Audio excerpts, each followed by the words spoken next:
বিগত 12 মে তাৰিখে মই অসমৰ মুখ্যমন্ত্ৰীৰ দায়িত্বভাৰ গ্ৰহণ কৰোঁ। গুৱাহাটীৰ বাহিৰত মুখ্যমন্ত্ৰীৰ দায়িত্ব গ্ৰহণ কৰাৰ পৰা এতিয়ালৈকে মই কোনো কাৰ্যসূচী লোৱা নাই। মোৰ মনত আছিলে যে গুৱাহাটীৰ বাহিৰত যেতিয়াই ওলাম প্ৰথমতে বটদ্ৰৱা থানলৈ যাম, গুৰুজনাৰ আশীৰ্বাদ বিচাৰিম আৰু গুৰুজনাৰ আশীৰ্বাদেৰে গুৰুজনাই দেখুৱাই দিয়া পথেৰে অসমখনক আগবঢ়াই লৈ যাবলৈ চেষ্টা কৰিম। আজি মোৰ পৰম সৌভাগ্য হ'ল যে গুৱাহাটীৰ পৰা বটদ্ৰৱা থানলৈ আহি ভাগৱতৰ ওচৰত শিৰ নত কৰি প্ৰণাম কৰিলোঁ, গুৰুজনাৰ আশীৰ্বাদ ল'লোঁ আৰু তাৰ লগতে ইয়াত উপস্থিত ভকতবৃন্দৰ লগতো কথা বতৰা পাতিলোঁ, তেওঁলোকৰো আশীৰ্বাদ নিৰ্মালি গ্ৰহণ কৰিলোঁ। মহাপুৰুষ শ্ৰীমন্ত শংকৰদেৱে এনে এখন অসমৰ কল্পনা কৰিছিল যিখন অসমত সকলো জাতি জনগোষ্ঠীয়ে এক সমন্বয়ৰ মনোভাৱেৰে সমন্বয়ৰ সুন্দৰ পৰম্পৰাৰে জীৱন যাপন কৰিব পাৰে আৰু এখন শান্তিপূৰ্ণ অসম য'ত আধ্যাত্মিকতাৰে পূৰ্ণ হৈ থাকে আৰু য'ত নেকি সকলো মানুহে নিজৰ নিজৰ ক্ষমতা অনুসৰি আগবাঢ়ি যাবলৈ সুবিধা পায়। মহাপুৰুষ শ্ৰীমন্ত শংকৰদেৱে দেখুৱাই যোৱা পথেৰে আমাৰ চৰকাৰখনে কাম কৰিব। বটদ্ৰৱা থানলৈ আহি গুৰুজনাৰ জন্মভূমিত থিয় হৈ সেই সংকল্প মই আকৌ এবাৰ গ্ৰহণ কৰিলোঁ।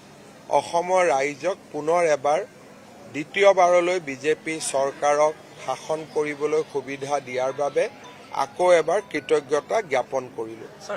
বটদ্ৰৱা থানৰ বিকাশ বা বটদ্ৰৱা থানৰ সকলো ফালৰ পৰা আগুৱাই লৈ যোৱা আমাৰ চৰকাৰৰ এক বিশেষ দায়িত্ব। থান পৰিচালনা সমিতিৰ সৈতে আজিও মই কেইবাটাও প্ৰকল্পৰ বিষয়ে আলোচনা কৰিছোঁ। থানখনক আগুৱাই লৈ যোৱাৰ ক্ষেত্ৰত নিশ্চিতভাৱে বটদ্ৰৱা থানৰ উন্নয়ন আৰু বিকাশৰ যি কাম আমি হাতত লৈছিলোঁ সি অনাগত দিনতো অব্যাহত থাকিব। আমি ইতিমধ্যে সত্ৰ আয়োগ গঠন কৰিছোঁ আৰু তাৰো আমি সত্ৰ আয়োগেও খুব সোনকালে কাম কাজ আৰম্ভ কৰিব আৰু তেখেতসকলকে এতিয়াৰ পৰা আমি বেদখলকে ধৰি সকলো সিদ্ধান্ত বা সত্ৰসমূহৰ কল্যাণৰ বাবে কাম কৰাৰ আমি দায়িত্ব দিম আৰু মই নিজেও চোৱা চিতা কৰিম।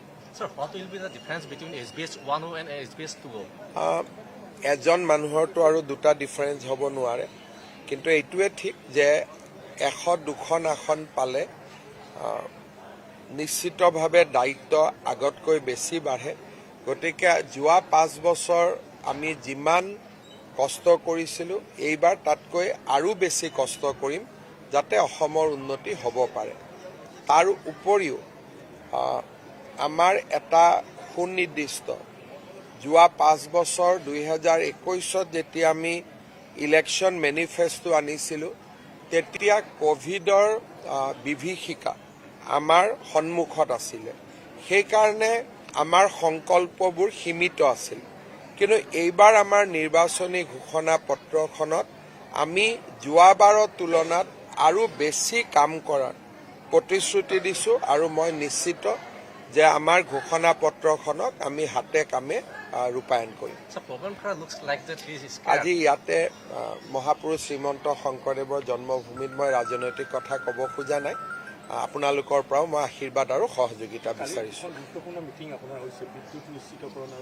চাওক, এনেকে ধৰণৰ প্ৰত্যেক দিনাই আজিও গৈ পেলাই 3খন মিটিং কৰিব লাগিব। অহা বাজেট ছেছন বিশেষকৈ আমাৰ এতিয়া মাৰ্চ মাহত বা ফেব্ৰুৱাৰীত এইবাৰ বাজেট হোৱা নাছিল। জুলাই 5 বা 6 তাৰিখৰ পৰা আমাৰ বাজেট অধিৱেশন আৰম্ভ হ'ব।